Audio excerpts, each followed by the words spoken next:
You're listening to Sorry. Today will be mostly sunny and pleasant, high of 80. Agree that. You're listening. 당신은 지금 듣고 있습니다. Вы слушаете. Estás escuchando. Una sikiliza to GPSG Radio. From the Indiana University. El equipo de gobierno de los estudiantes graduados. Graduate and Professional Student Government.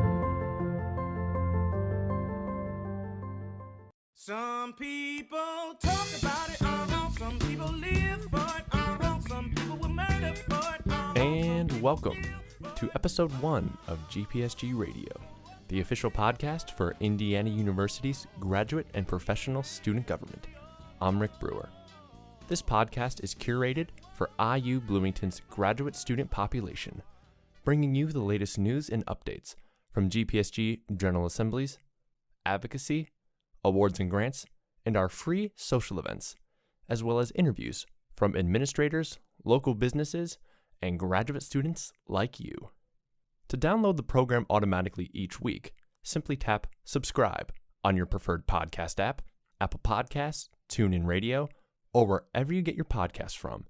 And if you like what you hear, tell a friend you heard from us, or leave us a review on iTunes.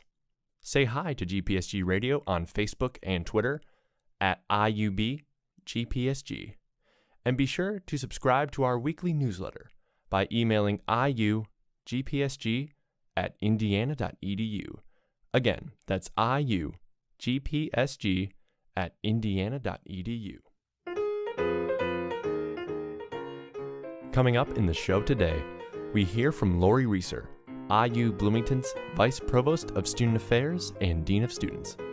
So it's, again, very similar to your undergraduate. If you get engaged, if you get involved, if you get connected, you're going to have a much stronger affiliation and connection with the institution. We want graduate students to do the same thing. And you'll also hear from Jessica David, a PhD candidate in the Department of History, during our Student Spotlight segment. So often, a lot of times, especially if I say classics, people think, oh, you study Shakespeare. I'm like, no, not quite that type of classics.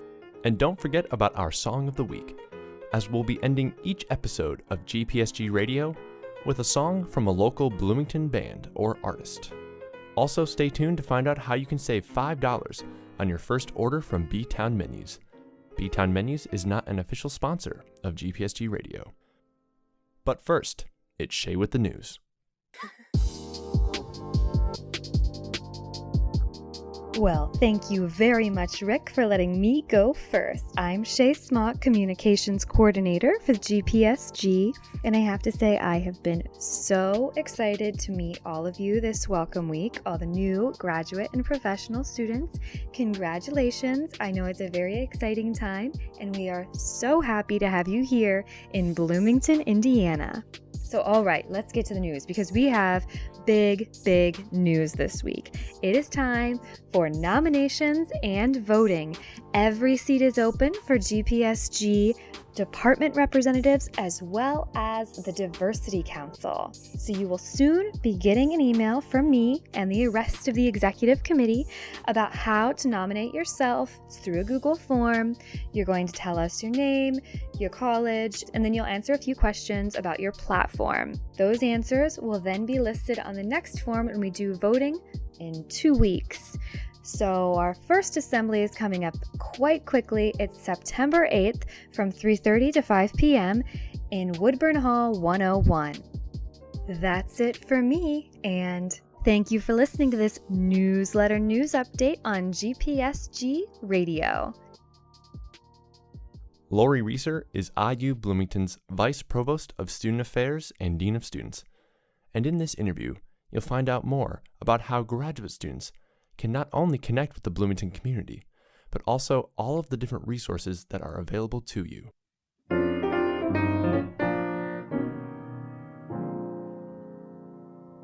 Lori Reesor, welcome to GPSG Radio. Great, thank you. It's great to be here. What attracted you to university administration work? It's not a common area, obviously, where a lot of people aspire to go into, but I was a very involved student leader as an undergraduate. did a degree in business and worked in corporate world for a little while and realized that wasn't the right place for me. So I went back and got a master's degree and decided that I always wanted to be on a college campus. I loved and still do working with students in that age group and the development and the spectrum of their growth and development. I love being around faculty and all the learning that they participate in, and just really higher education. It's a very vibrant, energizing, fun environment. My dad said I like being around smart people. There's probably a little bit level of truth to that too, actually. But yeah, it's so once I went into my master's, I've never looked back, and I've always worked in student affairs work my whole career. Now, some people, and honestly, like myself, we might not be too familiar with Vice Provost for Student Affairs. So describe what you do on a day-to-day basis. Well, the great thing is it is different every day because students are different every day. So I would describe it in a broad perspective as being a student advocate or a student champion. So my job overall is to help students succeed here at Indiana University, and that's and really more so and to enhance their learning. And we know based on research that learning happens both inside the classroom and outside the classroom. So our job is to make sure that the whole student feels healthy and well and prepared and really engaged in their whole collegiate experience. So we're very intentional to provide programs and services to help students increase that engagement and involvement. And we do lots of informal teaching outside of the classroom as well. So it's really looking at helping students make the most of their collegiate experience, undergraduates and graduate students, and that they have the programs and services to do that. So on a day-to-day basis, I work with a lot of the directors and staff that oversee those units specifically.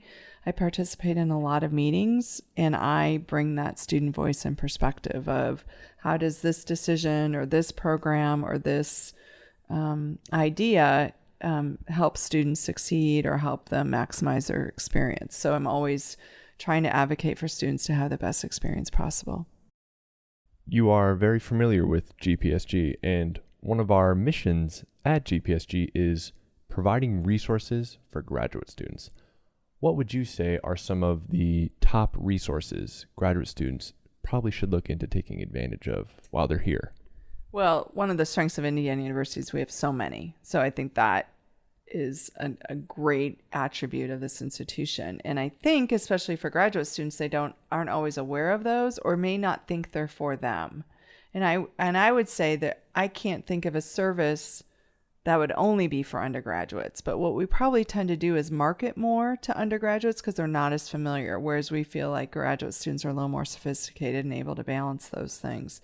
But whether you're looking at the Student Health Center on campus, the Counseling Center, or CAPS, we have great recreation services and activities and involvement there.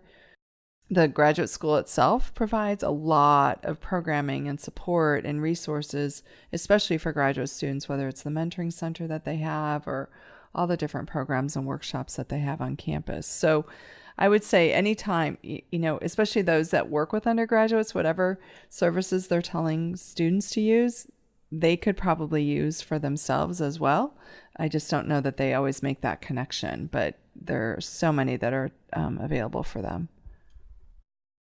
Why do you think it's important for graduate students to become more involved within their community, whether it be through advocacy, volunteering, or just maybe breaking out of their cohort a little bit, something like that? Why do you think it's important to branch out a little bit? Yeah, I think, and I did a master's and doctorate at two different institutions, and by doing that, I had a very strong connection to those institutions. So it's, again, very similar to your undergraduate. If you get engaged, if you get involved, if you get connected, you're going to have a much stronger affiliation and connection with the institution. We want graduate students to do the same thing. So while they're here at Indiana University to study a very specific thing that's very intense and very focused And that is the main reason why they're here. If they don't go to a Big Ten football game, if they don't go to a basketball game, if they don't sit in one of the cool lounges in the Indiana Memorial Union, they're missing out, and so there's a big world on this campus. And so I want them to leave. I want graduate students to leave going, God, I loved my time at Indiana University. I loved being at Bloomington. And that academic experience was the heart of it. And they learned all these other great things. So I think it just helps give you perspective. I think this was my experience. I wanted to meet other people. I was kind of tired of some of my classmates all the time, or only talking about those things. That it's a big world at the university. And for people who want to go into academia, you got to learn how to work with these colleagues. So you're not just making colleagues in your own department, but you're making colleagues across the whole institution. So I think it just will enhance their own experience overall. I know you said you're only a year in here in Bloomington, but what would you say is your favorite thing to do, maybe favorite restaurant for you personally here in town? Well, I haven't done them all, but I'm working on it. I'm trying to get to as many as I can because there's so many amazing choices. But I love all the international restaurants that we have, and I've done a number of them. But I would say my favorite food place right now is Brewster's. Brewster's is a cool ice cream place that I'm shocked that a lot of students don't know about. And unfortunately, my family I almost might go there every night someday, some weeks, which is not a good thing. But it's awesome. It's great, and it's just this more old-fashioned kind of ice cream store. So that would be probably my favorite food place. Love the farmer's market.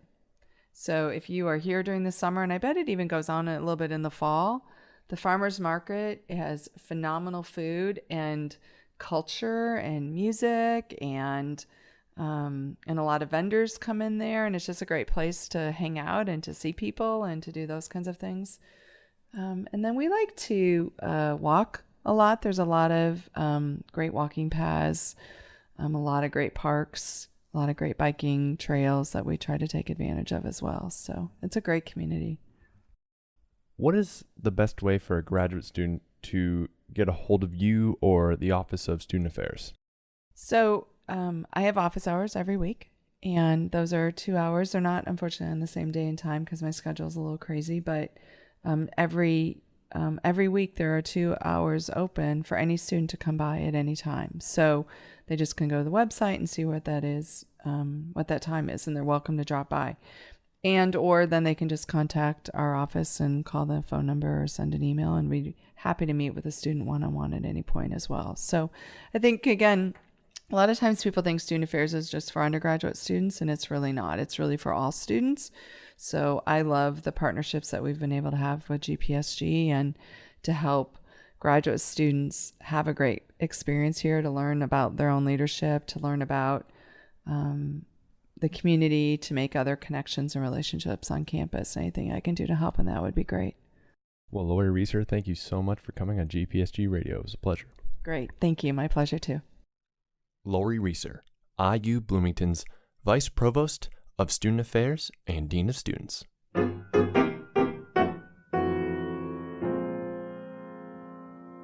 Still to come in this episode of GPSG Radio, our Song of the Week from local Bloomington band Mike Adams at His Honest Weight.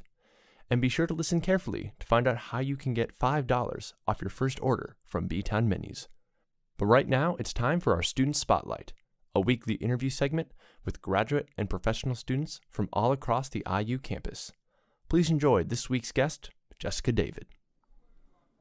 Welcome into another Student Spotlight edition on GPSG Radio. I'm here joined by Jessica David, a PhD candidate in the Department of History here at IU Bloomington, studying ancient history to be more specific. Now, Jessica, out of all the time periods in history you could have chosen to study, you picked ancient history. Might I ask why? Yes, that's actually a really great question. I would say that my love for ancient history began in high school whenever I took Latin. And I actually did start undergrad as a history major, but I wasn't quite sure what I wanted to study, even though I was leaning towards ancient history. And I had an amazing advisor who taught Latin and ancient history. at my undergrad, and he really inspired me to kind of continue in his footsteps. And I also studied abroad in Greece while I was an undergrad, and that really solidified for me the fact that I wanted to study ancient history and Greek history more specifically, which I didn't actually go to until my PhD. I studied Roman history in my master's. So it was kind of a long path to get where I am today, but... What are the typical reactions from people who say, oh, I'm studying ancient history? Are most people just like, what does that mean? Why? So what are some of the reactions that you usually receive from people? Yeah, there is some confusion over ancient history, and also if I say classics, because those departments kind of go hand in hand, and my minor is in classics. So often, a lot of times, especially if I say classics, people think, oh, you study Shakespeare. I'm like, no, not quite that type of classics. And ancient history, too, people aren't always sure what that means. So I usually further explain it by discussing the fact that I study Greek and Roman history. People also want to talk about Egyptian history in there, which can be part of ancient history, but it's not what I study. A lot of people's ideas about ancient history are based on popular culture. So they might have seen the movie 300, for example, and think that the Spartans were all really buff men with long flowing hair. So there's a lot of misconception because of popular culture, but it's all based on some sort of actual history. So well, that's good. We always like to hear that. But now, ancient history, you had mentioned a lot of Greek and Latin. You are required 4 languages here at IU, so a lot of language training. What motivates you to do all of this language training, and then on top of that, having to do all your coursework, your comps? So what sort of keeps you going? Right. Well, yeah, the languages are challenging because I have to do 4.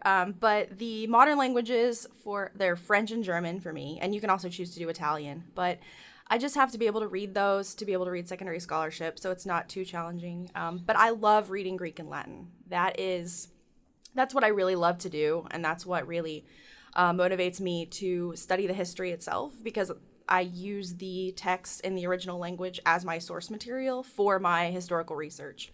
And I do think that you have to love doing that. You have to love learning and reading the languages in order to study ancient history. Now, what if I were to say, oh, but aren't those languages dead? What would yeah, okay, but what is your take on that? Right. Well, they're only dead in the sense that they're no longer spoken languages. I mean, Latin is spoken at the Vatican, and Greek is a modern language, but it's different than ancient Greek.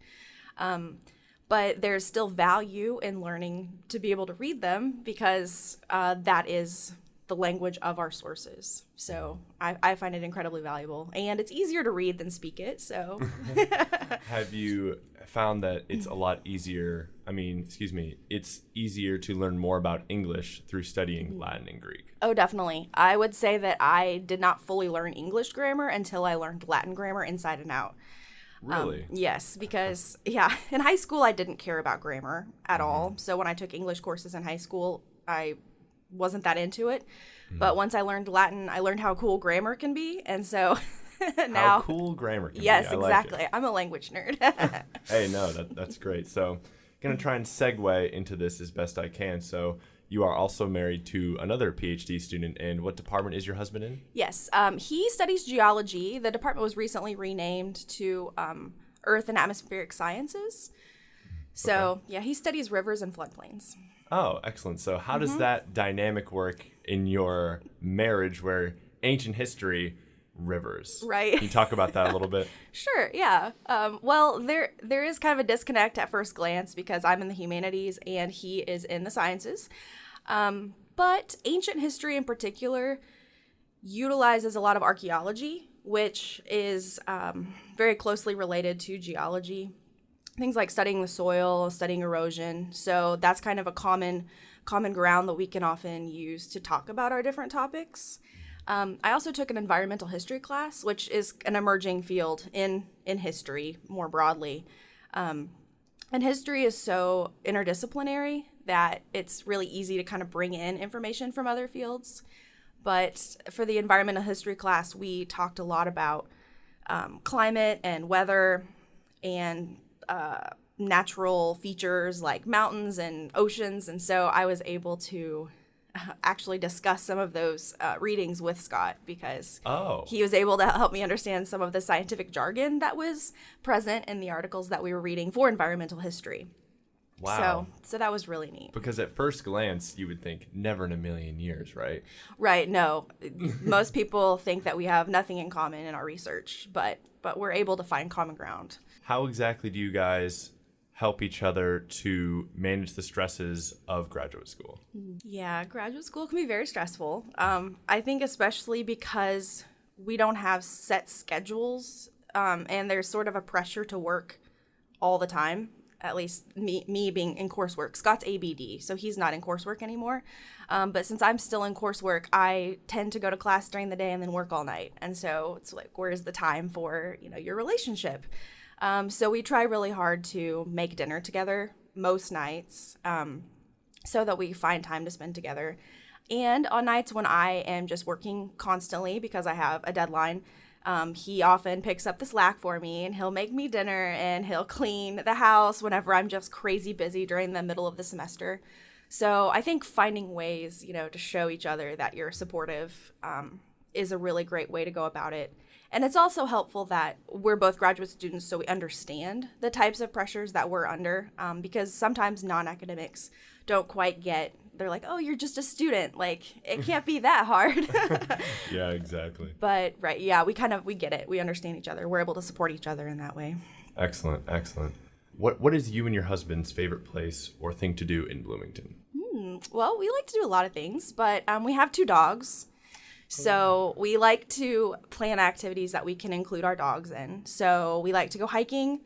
There's a ton of places around Bloomington that you can go that are beautiful. We also like to take our dogs swimming at Lake Monroe. Okay. They love to swim, and so do we. And also, there's a bar on the west side, the Upland West Side Production Brewery is actually where they brew their beers, but they allow dogs on their patio. Oh, okay. So we like to go out there and hang out with our dogs. Excellent. And what do you think makes Bloomington a special place? I love Bloomington because it's like a small town, but it has a lot of things to offer, like restaurants and activities. You can go see shows at the Bluebird. So it kind of has a little bit of everything. I think I used to live in a bigger city, and I definitely prefer the small feel of a town like Bloomington. So yeah, I just think it's so nice that we have everything like 4th Street, all the international restaurants and great music scenes, and all of the natural, like I said before, going hiking and swimming and canoeing. It's just all right here. So. Well, Jessica, thank you so much for taking some time to come on the show. I appreciate it. Yeah, thank you so much for having me. Jessica David, a PhD candidate from the Department of History. If you'd like to be interviewed for our Student Spotlight segment, email Rick at gpsgcdc@indiana.edu.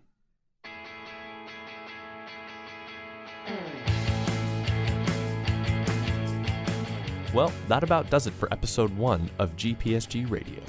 For $5 off your first delivery from B-Town Menus, simply use the promo code MG5 when you check out. That's MG5, 5 spelled out F-I-V-E. B-Town Menus is not an official sponsor of GPSG Radio. Don't forget to say hello to us on Facebook and Twitter at IUBGPSG, and to subscribe to our weekly newsletter by simply emailing us at iugpsg@indiana.edu. Again, that's iugpsg@indiana.edu. And simply tell us you want to be added to the newsletter. And we conclude today's episode with a song from a local Bloomington band. Please enjoy The Lucky One from Mike Adams at His Honest Weight. This song comes off their most recent album, Casino Drone, and you can find all of their music on Spotify, Bandcamp, or wherever you get your music from. This is GPSG Radio. I'm Rick Brewer.